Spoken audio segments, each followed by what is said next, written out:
Guys, welcome back जी। उम्मीद है आप सब ठीक होंगे और आज हम सबका इंतजार खत्म हुआ क्योंकि आज हम बात करने वाले हैं She Hulk attorney at law के एपिसोड 1 के बारे में, जो अब मार्वल सिनेमैटिक यूनिवर्स का हिस्सा बन चुकी है। अब वो कौन है, उसकी काबिलियत क्या है और वो कैसे शी हल्क बनी, यही हम इस पहले एपिसोड में जानने वाले हैं। शी हल्क का रियल नेम जेनिफर वॉल्टर है और प्यार से लोग इन्हें जैन बुलाते हैं। जैन एक लॉयर है और उसका सपना डिस्ट्रिक्ट अटॉर्नी बनने का है। वेल, तो अभी जैन अपने केस की आखिरी दलील को ज्यूरी के सामने पेश करने की प्रैक्टिस कर रही है, जिसमें उसकी बेस्ट फ्रेंड निकी, जो जैन की असिस्टेंट भी है, वो मदद कर रही है और जैन का लॉयर पार्टनर डेनिस भी उसकी मदद के लिए है। पर वो इस केस का आखिरी दलील ज्यूरी के सामने देना चाहता है, पर निकी डेनिस को ऑफिस से बाहर निकाल जैन को केस के लिए बेस्ट ऑफ लक बोलती है। बात करें इस केस की तो GLK&H नाम की एक कंपनी है जिसके पास पैसों की कमी नहीं है। अब पैसे हैं तो पॉलिटिकल सपोर्ट के साथ उनके पास पावर भी है और GLK&H कंपनी की लापरवाही की वजह से बहुत से लोगों की जान चली गई है, जिसके बाद उन्होंने ना तो कोई माफी मांगी और न ही कोई भी रकम पीड़ितों को बयाने के तौर पर दी। तो जैन ज्यूरी मेंबर को यही समझाने की कोशिश कर रही है कि जिनके पास जितनी ज्यादा पावर होती है उनकी उतनी ज्यादा जिम्मेवारी बनती है। अब जैन निकी के साथ केस पर जाने से पहले वो हम ऑडियंस से फोर्थ बॉल को तोड़कर बात करती है, बिल्कुल डेडपूल की तरह, जो कि काफी कूल था और ये सीरीज की खास बातों में से एक है। सीन पास्ट पे जाता है जहां हम जैन को ब्रूस बैनर के साथ देखते हैं। लास्ट टाइम हमने स्मार्ट हल्क को एंड गेम में देखा था, जहां चुटकी बजाने के बाद उसका हार्ट डैमेज हो गया था, पर स्मार्ट हल्क ने एक डिवाइस बनाई है जिसमें वो ब्रूस के रूप में रह सकता है। अभी जैन अपने कजन ब्रूस के साथ एक रोड ट्रिप पर जा रही थी, जिसमें ब्रूस अपनी आप बीती जैन को बता रहा था। उनकी बातों में हमें उनके एक और कजिन जेट के बारे में पता चलता है, जो इन्हीं की तरह जीनियस है। जैन को स्टीव रॉगर यानी हमारे कैप्टन अमेरिका की जिंदगी में काफी रुचि थी और वो ये पता लगाना चाहती थी कि स्टीव रोजर वर्जिन था या नहीं, क्योंकि बर्फ में से निकलने के बाद उनकी जिंदगी काफी बिजी रही और उससे पहले वो जंग में ही था। बैनर को जवाब देता तभी उसके सामने सकार की एक स्पेसशिप आ जाती है, क्योंकि ऐसे ही शिप से थॉर रैग्नारॉक में ब्रूस, थॉर और वेलकरी के साथ सकार प्लैनेट से निकला था। वेल, तो उनका एक्सीडेंट हो जाता है। जैन जैसे तैसे करके बैनर को कार से निकालती है, पर बैनर जैन को उससे दूर रहने के लिए बोल रहा था, क्योंकि उसका खून निकल रहा था। जब तक जैन बैनर से दूर होती, बैनर का खून जैन की बॉडी पर लगी चोट से होते हुए उसके अंदर चला जाता है, जिससे जैन शी हल्क में बदल कर अनकॉन्शियसली होकर वहाँ से भागती है। वहीं बैनर भी हल्क में बदल जाता है। अब रात होने पर जैन को जंगल में होश आता है। जंगल से बाहर निकलकर जैन एक क्लब के वॉशरूम में आती है। वहाँ वो सिचुएशन समझ ही रही थी कि कुछ ट्रांस लोग वहाँ आते हैं, जो कि जैन की बुरी हालत को देख कर समझते हैं कि उसका बॉयफ्रेंड के साथ बहुत बुरा वाला झगड़ा हुआ है, और वो सब लोग जैन को कपड़े पहनाकर उसका मेकअप करने लगती हैं। पर जैन उनसे फोन लेकर बैनर को कॉल करके उसे बुलाती है। जब जैन क्लब के बाहर बैनर का इंतजार कर रही थी, तभी कुछ बेवड़े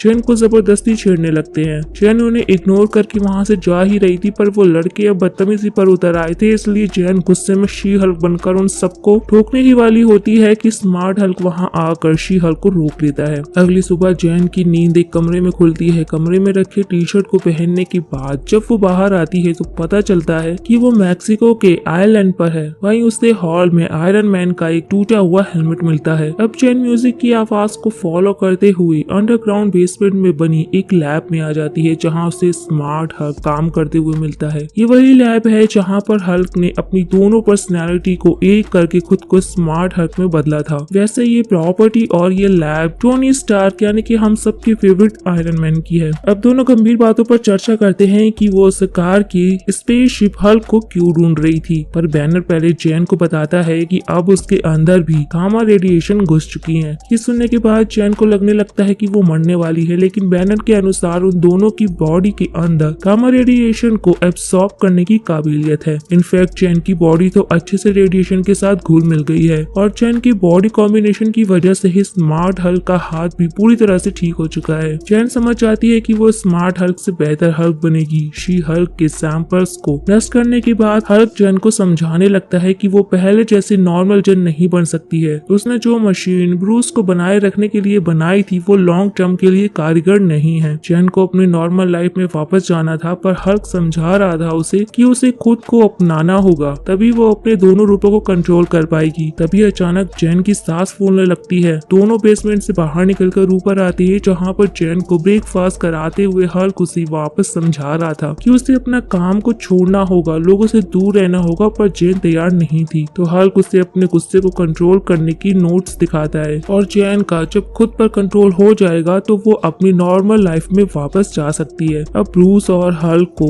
एक करने में उसको 15 साल लगे थे। इस बात से जैन बहुत परेशान थी कि उसे भी 15 साल प्रैक्टिस करनी होगी। बैनर ने जैन के पेरेंट्स को कॉल करके बता दिया था कि वो जैन के साथ कहीं घूमने जा रहा है और अब हल्क जैन को एक चैम्बर में डालकर ये जानने की कोशिश करता है कि जैन कब शी हल्क में बदलेगी, क्योंकि डर और गुस्सा उन्हें हल्क में बदल देते हैं। वैसे डर और गुस्सा हर औरत को बदल देता है। तो स्मार्ट हल्क चैम्बर में लगे कटर्स को ऑन करता है। उन कटर्स को देखकर जैन डर कर पैनिक कर रही थी, पर वो तुरंत शी हल्क में बदलकर उन कटर्स को तोड़फोड़ देती है और चैम्बर का गेट उखाड़ कर स्मार्ट हल्क पर फेंकती है, जिससे बेचारे स्मार्ट हल्क का करोड़ों का नुकसान होता है। पर वो ये जानकर शॉक था कि शी हल्क बनने के बाद भी जैन अपने ही कंट्रोल में थी। मतलब शी हल्क से काफी अलग है। स्मार्ट हल्क की बॉडी में बैनर और हल्क दो लोग रहते हैं और जैन के शरीर में सिर्फ जैन ही रहती है, पर वो गुस्से में हरी भरी शी हल्क बन जाती है, वो भी अपने पूरे होशो हवास में। लेकिन अभी भी उन्हें ये पता करना होगा कि जैन खुद को शी हल्क में और शी हल्क खुद को जैन में कैसे बदले। जैसे कि हम जानते हैं हल्क को नताशा लोरी सुनाकर बैनर में बदल देती थी, वैसा ही कुछ उन्हें शी हल्क के लिए ढूंढना होगा। जैन अभी भी हल्क की बातें नहीं सुन रही होती है, क्योंकि उसे अपनी नॉर्मल लाइफ में वापस जल्दी जाना था। और जब हल्क उसे समझाता है कि अगर उसने खुद पर काबू नहीं किया तो लोग उसे मॉन्स्टर समझकर उससे नफरत करेंगे। स्मार्ट हल्क की बातों की गहराई को जैन समझ जाती है और खुद को स्टेबल करने के लिए वो स्मार्ट हल्क के साथ प्रैक्टिस शुरू कर देती है। तो सबसे पहले वो डायलेक्टिकल बिहेवियर थेरेपी पर काम करते हैं। इस थेरेपी की मदद से वो दो विरोधी हालात को एक साथ संभालने में मदद करता है। नॉर्मली वो योगा के सहारे दिमाग को शांत करने की कोशिश कर रहे थे। वैसे जैन एक बार बोली लड़की है जिसके पास जोक्स की कमी नहीं है और उसे सीरियस माहौल को भी फनी बनाने में मजा आता है। जैन की बातें सुनकर स्मार्ट हल्क उसे कल प्रैक्टिस करने को बोलता है। अब सुबह में जब जैन सोई हुई थी तब हल्क एक भूपू को जैन के कान के पास बजाता है, जिसके साउंड से जैन शी हल्क में बदल जाती है और उसका बेड टूट जाता है। हल्क नोट्स बना रहा था कि अचानक से शी हल्क में बदलने के बाद भी जैन कंट्रोल में रहती है और जैन को अपने लिए मजबूत बेड के साथ 10 फीट का कमरा चाहिए। दोनों फिर साथ में योगा करते हैं, जिसके बाद हल्क जैन को उसके बेस्ट फ्रेंड यानी कि स्पेंडेक्स वाले कपड़ों से मिलवाता है, क्योंकि उसे हमेशा दो कपड़ों की जरूरत होगी, एक जैन और दूसरा शी हल्क के लिए। फिर दोनों साथ में पत्थर फेंकने की प्रैक्टिस करते हैं, जिसमें शी हल्क सबसे ज्यादा दूर पत्थरों को फेंक देती है। तो हल्क बुरा मान जाता है और एक बड़ा सा पत्थर उठाकर बहुत दूर फेंक देता है। स्मार्ट हल्क का दिमाग भले ही बैनर का हो, पर दिल अभी भी हल्क का है, बच्चों वाला। दोनों लंबी लंबी छलांगे मारते हैं, जिसमें शी हल्क मस्ती भी करती है। धीरे धीरे शी हल्क को खुद पर कंट्रोल आ गया था, पर अभी भी हल्क सेटिस्फाई नहीं था, क्योंकि जैन अगर अपनी नॉर्मल लाइफ में गई तो उससे आम लोगों की जान को भी खतरा होगा। ये सुनकर शी हल्क निराश थी। तो स्मार्ट हल्क उसे हल्क होने का फायदा बताता है कि वह जितनी चाहे उतनी शराब पी सकता है, क्योंकि शराब का असर उन पर नहीं होता। मे भी हल्क के पूर्वज पंजाबी भी हो सकते हैं। दोनों शराब पीकर अजीब अजीब सी टकारे मार रहे थे और इनका भी बेगड़ों वाला ही हाल था। रहेंगे फुल नशे में, पर ऐसा जताएंगे कि इनको चढ़ी ही नहीं है। नशे में हल्क अपने करीबी दोस्त टोनी को याद करता है कि कैसे रिप के बाद जब आधी दुनिया गायब हो गई थी तो उन्होंने नशे में स्टीव की चुगली करते हुए इस बार को बनाया। वक्त मुश्किल था, फिर भी दोनों ने खुलकर जिया था यहाँ पर। फिर दोबारा दोनों भयंकर डकार की आवाज निकालते हैं, जिसे सुनकर आसपास के पंछी भी वहाँ से भाग जाते हैं, वो भी रात में। सुबह में जैन को भयंकर हैंगओवर होता है और जूस पीने के बाद हल्क वापस से जैन को योगा करवा रहा था, पर जैन को भी अपनी लाइफ में वापस जाना था, क्योंकि अटॉर्नी बनने में उसने बहुत मेहनत की है। पर हल्क उसे वापस से समझाने लगता है कि उसे अपने गुस्से पर कंट्रोल रखना होगा, क्योंकि अब वो एक सुपर हीरो है। पर जैन को कोई सुपर हीरो नहीं बनना था। तो जैन अपनी बात रखती है कि वो एक औरत है और उसे अपने गुस्से पर पूरा कंट्रोल है, क्योंकि उसे लोग जब रास्ते पर छेड़ते हैं या कुछ लोग उसे ही उसके प्रोफेशन के बारे में समझाने लगते हैं, तब वो अपने गुस्से को अच्छे से कंट्रोल कर लेती है। ये बोलते ही बोलते जैन शी हल्क में बदल जाती है और हल्क को लगता है कि जैन गुस्से की वजह से शी हल्क में बदली, पर जैन उसे शी हल्क में बदल कर हल्क को दिखा रही थी कि अब उसे उसके गुस्से पर पूरा कंट्रोल है। इसलिए जैन अब अपना सामान जीप में रख कर वहाँ से निकल रही थी, पर हल्क उसे रोकता है, क्योंकि उसकी भी जिम्मेदारी है कि वो अपनी पावर्स की मदद से लोगों की भलाई करे। पर जैन अपनी वकालत की पढ़ाई से लोगों का भला करना चाहती थी, ना कि शी हल्क बनकर। वो किसी सीक्रेट गवर्नमेंट एजेंसी के साथ जुड़कर अपनी जिंदगी झंड करना चाहती थी। थी। जाने से पहले जैन हल्क को बहुत कुछ सुना देती है, पर फिर भी हल्क जीप के ऊपर आ जाता है और जैन को जाने से रोकने की कोशिश करता है। तब जैन ब्रेक लगाकर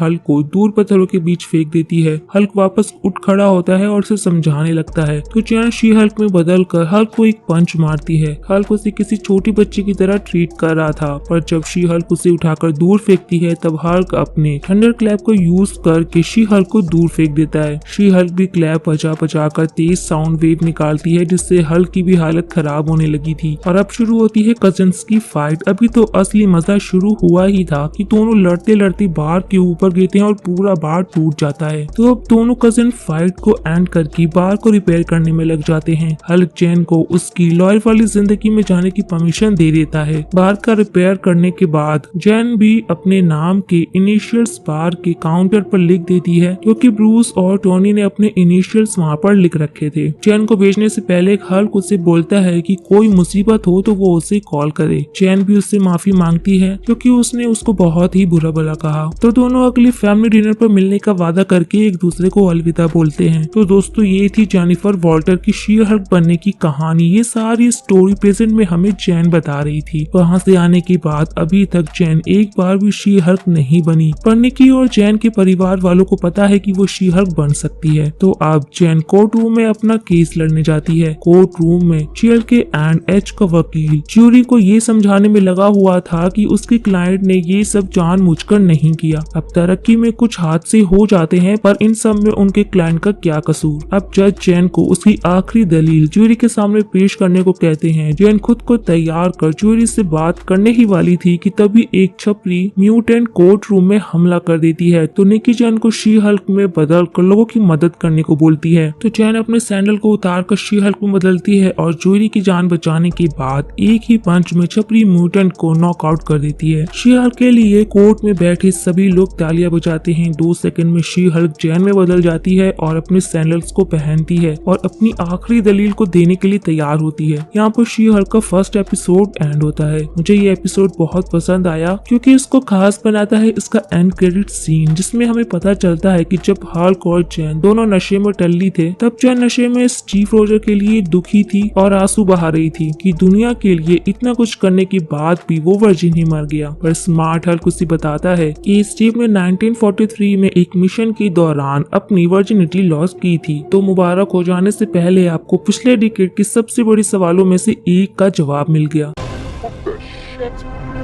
सो गाइस, आप लोगों को